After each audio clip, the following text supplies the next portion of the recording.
Yo preguntar tu mamá, porque lunes y martes tú no ir la escuela. Ang sabi ni Lorena sa akin ay hindi siya pumapasok kasi si Kuya Rowel ang niyo pong kaibigan dito sa Ecuador. Maganda nga po. Appreciate yung papaano sila nagdadasal habang kumakain.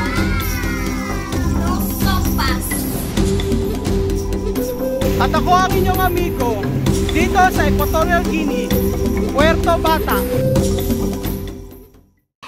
Magandang tanghali po sa inyo mga amigo. Ayan, katapos po natin mag-live at nandun po si Chema, may namamlansya. So, ang pag-uusapan po namin ngayon, pinag-uusapan po namin ni Chema ngayon is about kay Lorena. So, bukod po pala sa akin, meron pong payo kay Lorena, si Bupari po, yung isa pong Syriano dito. So, antayin po natin si Lorena. Tatanungin ko kung ano ba talaga ang gusto niya sa kanyang buhay. Kung siya ba ay mag-aaral pa o ano. Kasi mas maganda yung talagang malaman namin kung ano yung gusto niya sa kanyang buhay. Para at least hindi ganito na 1 month, 2 months nawawala siya. So maganda na makausap ko talaga siya para alam natin kung ano ang gagawin. So ito yung una at huli ko pong pagkakataon na kakausapin siya. So kapag wala nangyari, at least nagawa ko na yung part ko bilang itinuturing nilang tatay-tatayan dito sa Equatorial Guinea. At sabi nga ni Chamame, ako na mismo ang kumausap. Kasi ang dami kong tanong, Chamame, ba't si Lorena, di ba binigyan ko ng pan-tuition, ba't di pumapasok? Tapos the last time binigyan ko ng pambili ng aklat, pambili ng yung pambili ng uniform, nagpahihingi sa akin ng pera, pero sabi ni Chamame, meron daw naman uniform. Humihingi ng pambili ng notebook, pero marami namang notebook. So, hindi po talaga natin alam kung ano yung totoo.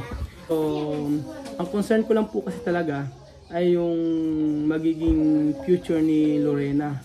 At bakit hindi po mapasok ng school? Bakit nasa bahay lang, ilang araw na? Ilang buwan na nawala after kung bigyan ng pera, nawala siya at sabi ni Chamay, hindi niya alam kung nasaan. And then after nung mabigyan ng pera, kaharap pa si Chamay noon. So bigla na lang nawala, naglaho na lang siyang bigla. Si Chamay ay pagod na raw, pagod na siya kasasabi kay Lorena. At Chamay, no? Tú has dicho, tú cansado hablar con ella. No, tú hablar en serio, tú hablas en serio, pero igual. Tú hablas fuerte también igual. Cuando tú hablas mal, ella ha dicho, ¿por qué tú hablas mucho así, no? Ella no quiere que yo me entrometa en su vida como su mamá. Ella no quiere que yo entre en su vida y yo como su mamá. Quiere yo dejar así, por eso yo dejar también así. Ella no quiere entrar a su vida, ¿no? Ella no quiere. Pero antes tú has dicho, tú hablas mucho con ella, sí, pero no cambiar. No hablar, ella no cambiar. No cambiar. Mamá tiene paciencia, todos los días paciencia, tú aguanta. Un día dice que ya cansado, así. Pero yo pensaba, Chamame, ¿no? Cuando una vez yo hablar con,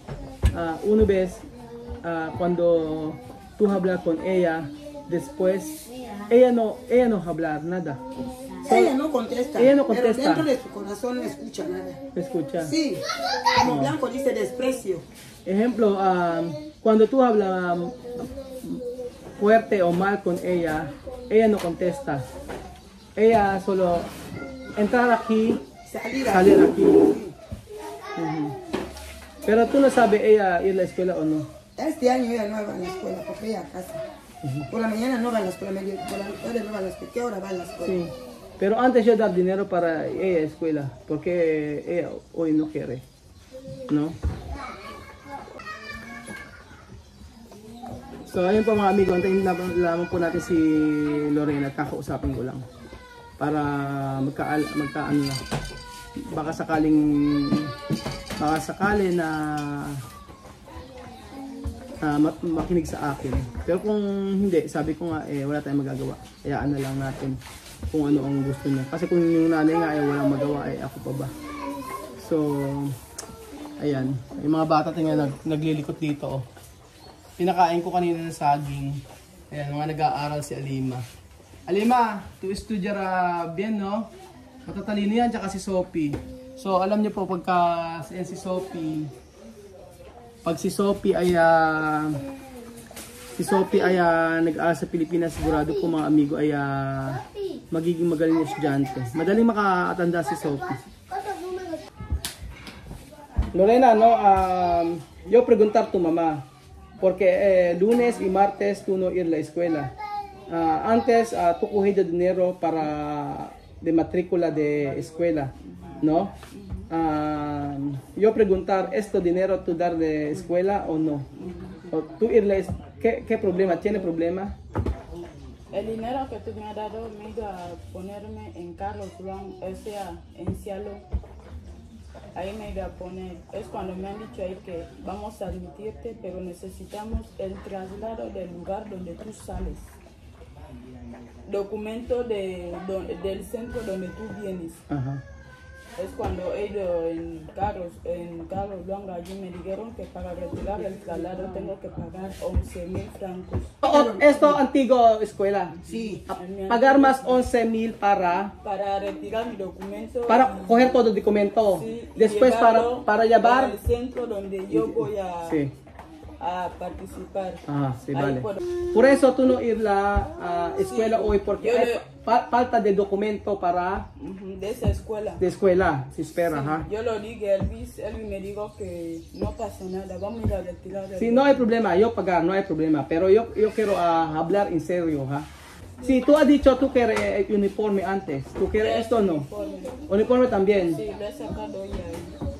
Ha hecho uniforme. Hay uniforme, vale, solo de falta de eso de 11,000. ¿Qué más? Dime, Nada más. nada más. Pero yo hablar en serio, ¿tú quieres ir a la escuela o no? Sí. ¿Tú quieres ir? ¿Qué Sí. Cuando tiene problemas de... vas a hacer ahora? Voy a hacer primero.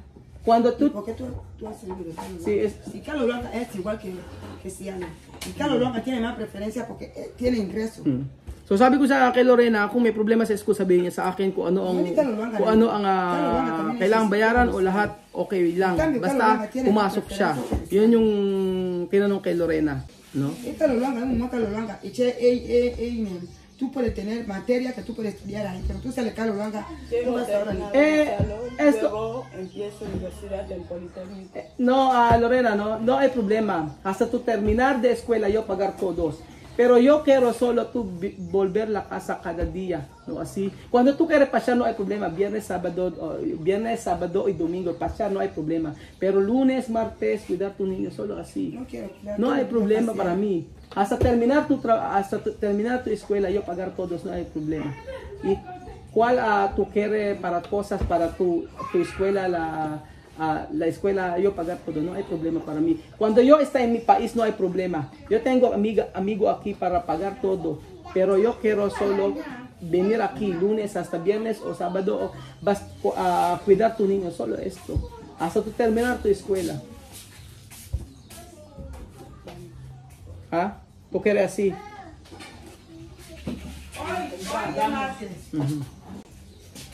Mañana va a ir a pagar su uniforme. Sí, llámame yo pagar todo, no hay problema. Cuando va a ir a la escuela mañana. Sí. Mañana va a ir por la mañana. Aunque tú le das dinero, ahora puede coger taxi, va en Cielo. ¿Quién? ¿Tú? Ella puede ir coger taxi, ahora va en Cielo, paga su papel. Ajá. O se ve como dice. Cuando va a ir con su cartera en la espalda para la escuela, que no va a haber apoyo más aquí. Para volver aquí va a ser 3 meses. ¿Cuándo Por fue? eso tuve que este año he dicho que yo no quiero saber nada más para ella. Porque ya he cansado. Sí, llámame, vale, más mejor. Tú has dicho falta eso de dinero, yo pagar, ¿no? Yo dar, no hay problema. Lorena, ven, coge esto. Lorena, no, coge. Pero va a la escuela, estamos echando para mí. Bueno, se va, Lorena, coge. y voy a echar una buena memoria, y ya están en Mamwa bandi be gratis, sabi mo, change ang isip. So ayun po mga amigo, kinausap ko na siya. Ito po yung last time nakakausapin ko po si Lorena about sa school niya. So ang sabi ko sa kanya, sige hanggang sa matapos ko sa pag-aaral, walang problema sa akin. Pero siguraduhin mo na uuwi ka ng bahay, alagaan si Mamod. Yun lang ang aming kasunduan. Kasi kung hindi, hindi ko na itutuloy yung pag-aaral sa kanya. Pero sabi ni Tia Mame, okay lang kung ano ang gusto ko. Hindi ako galit kay Lorena, wala akong gusto ko lang kasi mapabuti yung buhay niya. Sabi nga ni Tia Mame ay kung okay lang na pagsabihan ko. So ang usapan namin ni Lorena, sige, ako ang bahala mag-provide lahat talaga hanggang sa makatapos siya ng pag-aaral. Pero gusto ko lang yung umuwi siya, talagaan niya si Mamod. So ayun po mga amigo, hindi ko na po ito i-edit, i-upload ko na po agad. Para alam niyo po kung ano yung usapan namin ni Lorena. Ito na po yung una at huli na kakausapin ko po siya. At kapag po siya ay umalis na naman 3 months sa labas, 4 months sa labas, hindi na po ako magsasalita at alam niyo na po na yun na po yung huli. Sabi nga ni Tia Mame, kung ano ang decision ko o okay lang. So ayun po mga amigo, I pray na maging okay si Lorena. Pero ito na po yung last chance para po sa kanya. Sabi niya gusto niya mag-aral, gusto niya magtapos sa pag-aral. Sige, ibibigay natin. Pero yun nga, merong kondisyon na syempre sana matuto siya dito at alagaan niya si Mamod. Yun lang naman di ba? Kasi syempre alis si Tia Mame, alis kami dito, yung alagaan lang niya anak niya, yun na naman ang pinaka-importante. Hindi ko po alam sa takbo ng usapan namin mula kanina, mula umpisa hanggang dulo, hindi ko alam kung ano po ang saloobin niyo. Kung may pagkakamali ba ako o ano ba ang dapat kong gawin. I-guide niyo po ako mga amigo dahil bilang ama, siguro ito lang ang pwede kong gawin kay Lorena. Magkaroon ng kondisyon kung ano man yung dapat niyang gawin sa buhay. Salamat po mga amigo at bukas po muli. God bless po mga kababayan ko.